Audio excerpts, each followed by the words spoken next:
Hi అండి అందరికీ. ఈరోజు నేను చేయబోయే రెసిపీ చేకూడాలండి. 1 కేజీ బియ్యం పిండి వరకు తీసుకున్నాను. ఇందులో జీలకర్ర వేసుకుంటున్నానండి. ఒక 2 టేబుల్ స్పూన్ల వరకు జీలకర్ర వేసుకుంటున్నాను. నువ్వులండి ఒక 3/4 కేజీ వరకు నువ్వులు వేసుకుంటున్నానండి. ఇందులో నువ్వులు ఎంత ఎక్కువ వేసుకుంటే అంత బాగుంటుంది. తర్వాత కారం వేసుకుంటున్నానండి.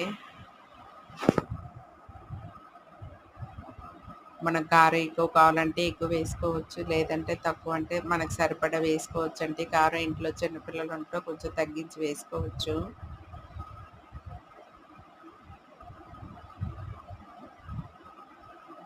తర్వాత ఉప్పండి. సరిపడా ఉప్పు వేసుకుంటున్నాను.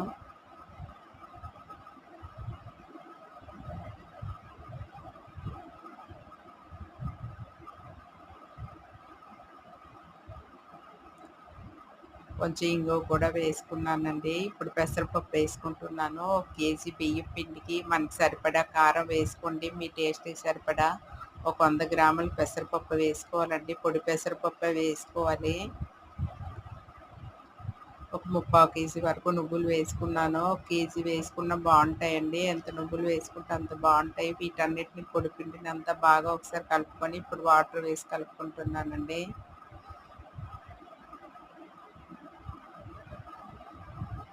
మన పిండికి సరిపడా వాటర్ వేసుకోవాలి. మరీ పలచగా అయిపోతే చేగోడలు సరిగ్గా రావండి. చేగోడలు చేయటానికి వీలుగా మనం కలుపుకోవాలి.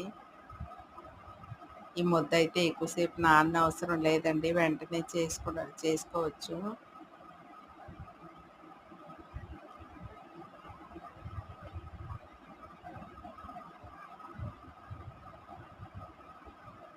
ఇప్పుడు ముద్ద అంతా బాగా ఇదైంది కదండీ! మూత పెట్టి ఒక 5 నిమిషాల వరకు పక్కన పెట్టుకుందాము.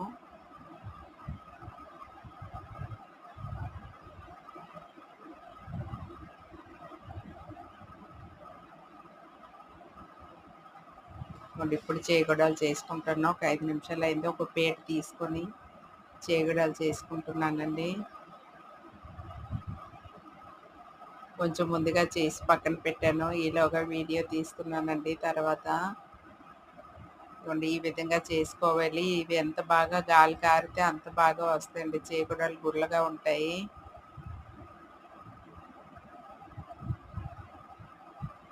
ఇవి చాలా టేస్టీగా ఉంటాయండి. మీరు మీ ఇంట్లో ట్రై చేయండి. ఈ వీడియో మీకు నచ్చినట్టయితే లైక్ చేయండి, షేర్ చేయండి, సబ్స్క్రైబ్ చేయండి. చేగూడలు తీసే వీడియో మిస్ అయిందండి.